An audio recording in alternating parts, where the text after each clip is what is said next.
history of the sufferings and death of Jesus Christ, parts number 4 and 5 conflated together.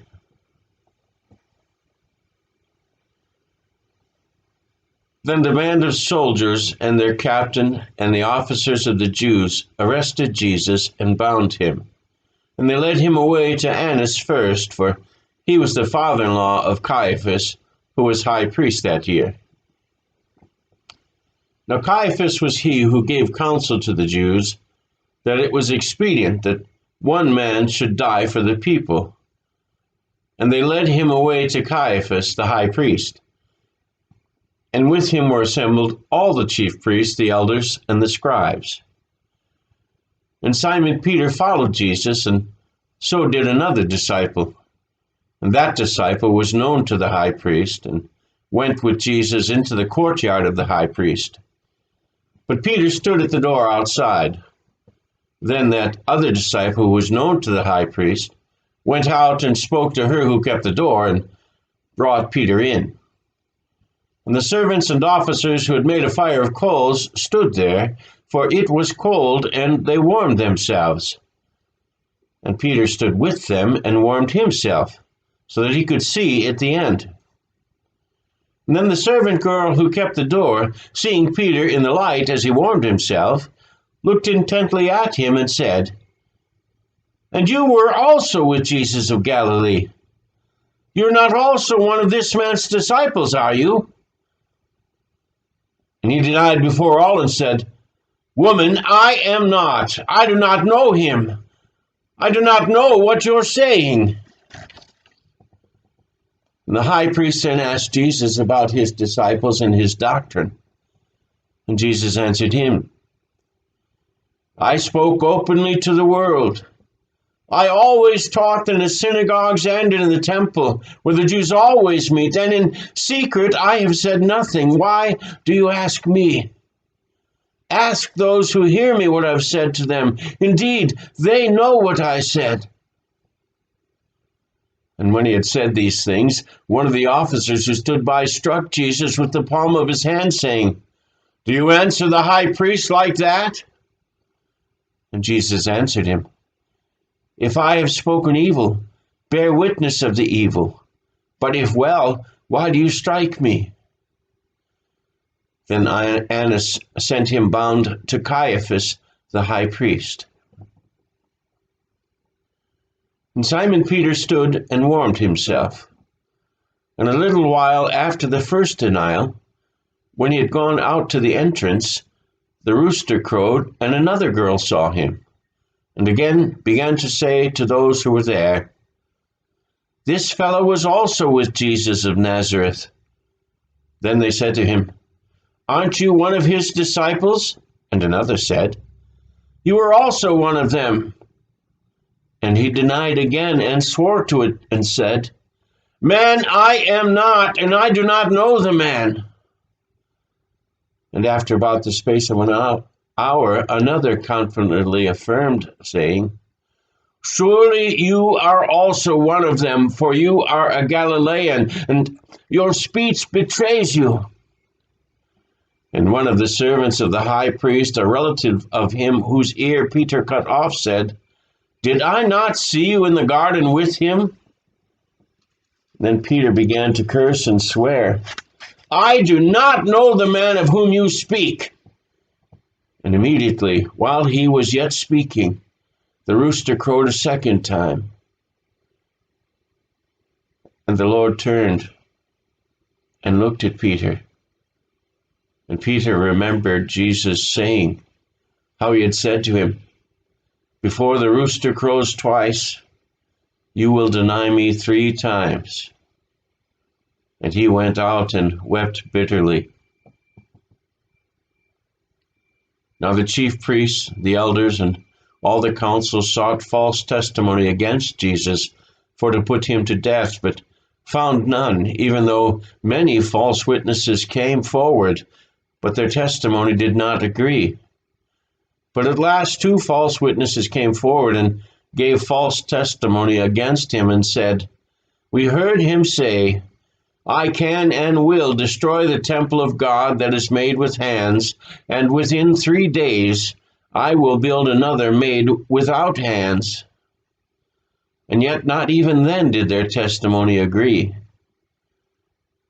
And the high priest stood up in the midst and asked Jesus, saying, Do you answer nothing? What is it these men testify against you? But Jesus kept silent and answered nothing. And again the high priest asked him, saying to him, Are you the Christ, the Son of the Most Blessed?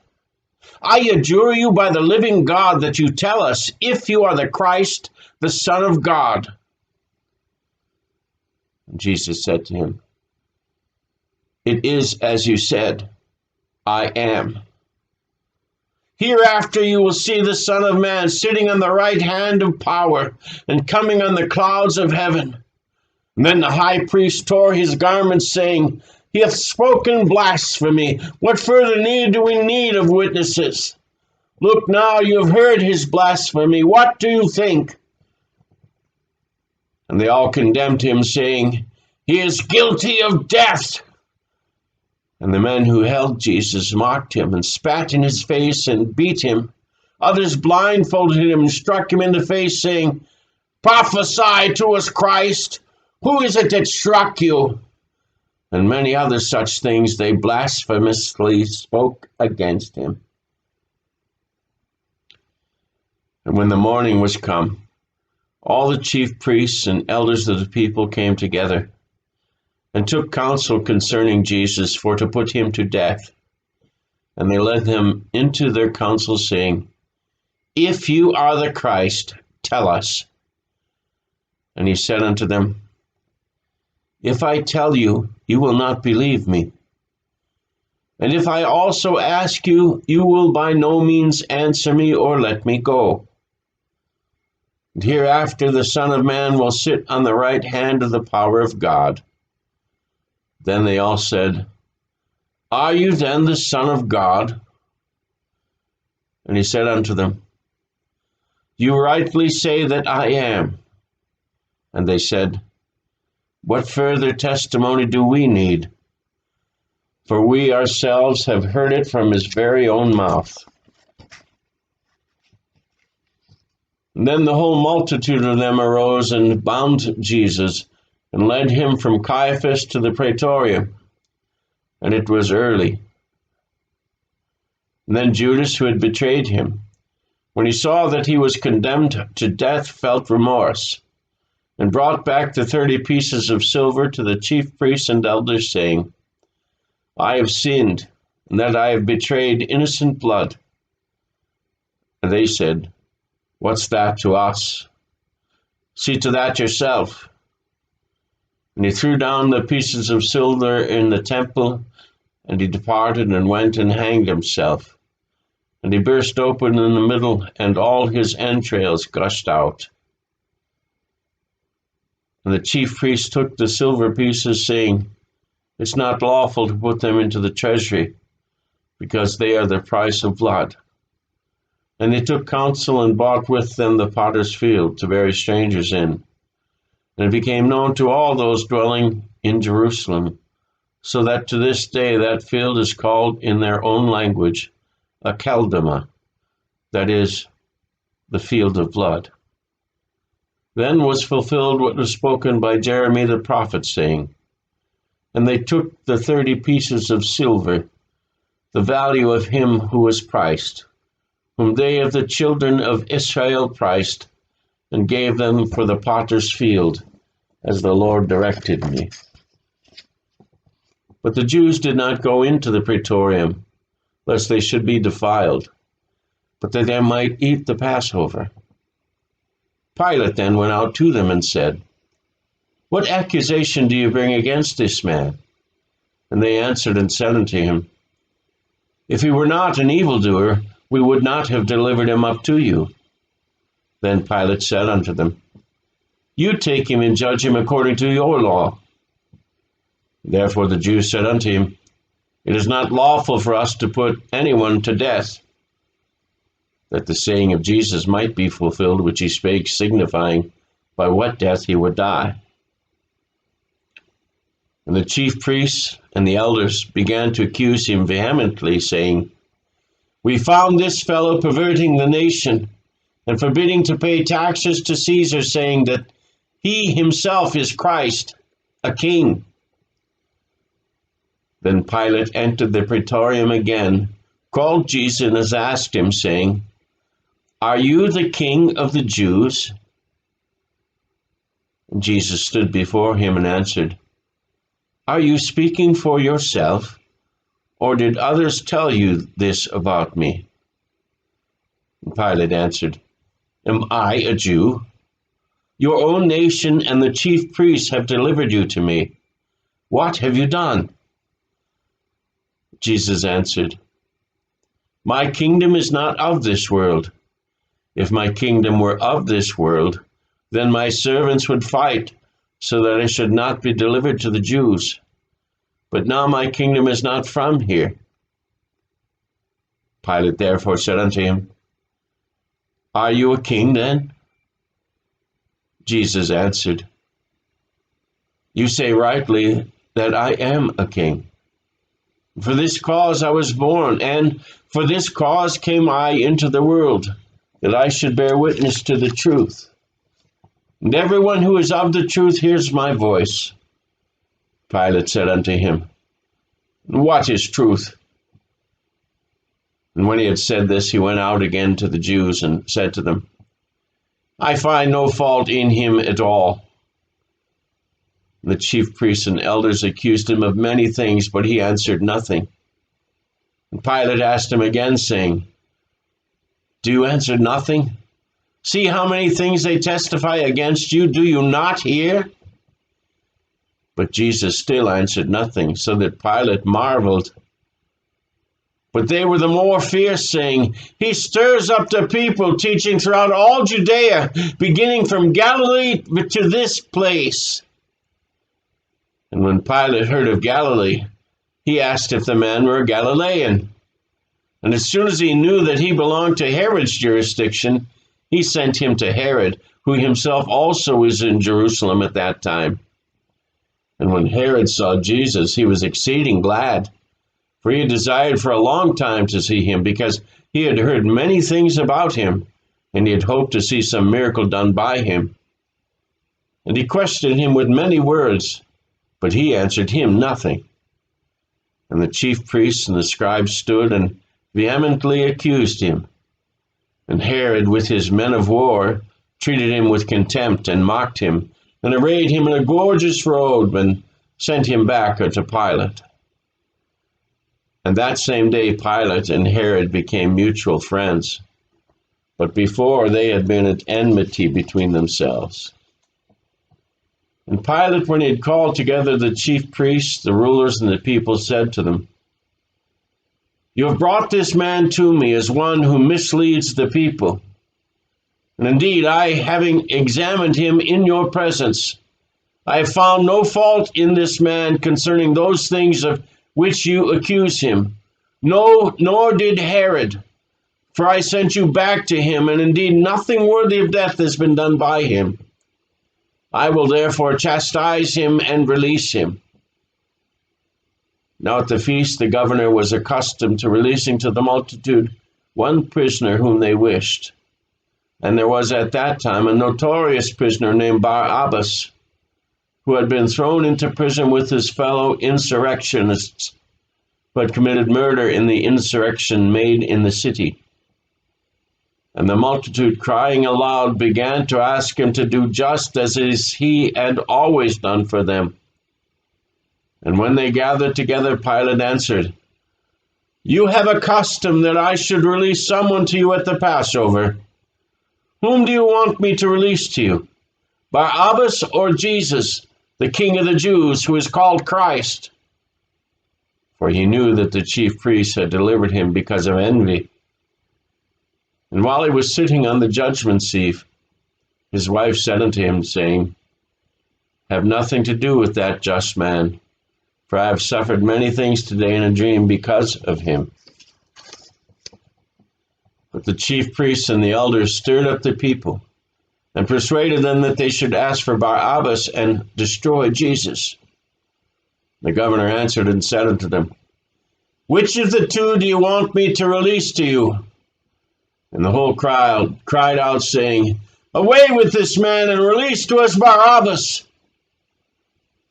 And Pilate, therefore, wishing to release Jesus, spoke again to them, What then shall I do with Jesus, who is called Christ? And they all said unto him, Crucify him! Crucify him! And he said to them the third time, Why, what evil has he done? I found no reason for death in him. I will therefore chastise him and let him go. And they cried out more exceedingly, Crucify him! And they were insistent, demanding with loud voices that he be crucified.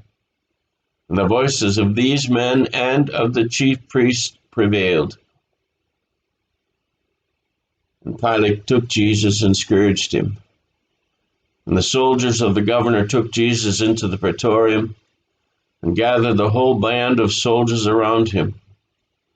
And they stripped him and put a scarlet robe upon him, and they had twisted a crown out of thorns, and they put it upon his head, and a reed in his right hand. And they bowed the knee before him and mocked him and began to salute him, saying, Hail, King of the Jews! And they struck him in the face and spat upon him, and took the reed and struck him upon the head. And bowing the knee, they feigned worship of him. And Pilate then went out again and said unto them, Behold the man, I'm bringing him out to you, that I may know, and you may know that I find no fault in him. Then Jesus came out wearing the crown of thorns and the purple robe. And Pilate said again to them, Behold the man! Therefore, when the chief priests and the officers saw him, they cried out again, saying, Crucify him! Crucify him! Pilate said to them, You take him and crucify him, for I find no fault in him. The Jews answered him, We have a law, and by our law he ought to die, because he made himself the Son of God. Therefore, when Pilate heard that saying, he was the more afraid, and went again into the praetorium and said unto Jesus, Where are you from? But Jesus gave him no answer. Then Pilate said to him, Are you not speaking to me? Do you not know that I have power to crucify you and power to release you? And Jesus answered, You could have no power at all against me unless it had been given you from above. Therefore the one who delivered me to you has the greater sin. From then on Pilate sought to release him, but the Jews cried out, saying, If you let this man go, you are not Caesar's friend. Whoever makes himself a king speaks against Caesar. And when Pilate therefore heard that saying, he brought Jesus out and sat down in the judgment seat in a place that is called the Pavement, but in Hebrew, Gabbatha. And it was the preparation day of the Passover, about the 6th hour. And he said to the Jews, Behold your king. But they cried out, Away with him! Away with him! Crucify him! Pilate said unto them, Shall I crucify your king? And the chief priests answered, We have no king but Caesar. And when Pilate saw that he could not prevail at all, but rather that a tumult was rising, he gave sentence that it should be as they requested. And he took water, and he washed his hands before the multitude, saying, I am innocent of the blood of this righteous man. You see to it. And all the people answered, saying, His blood be upon us and upon our children. Then he released to them Barabbas, whom they requested, who had been thrown in prison for insurrection and murder, but he delivered Jesus after he had scourged him to their will to be crucified.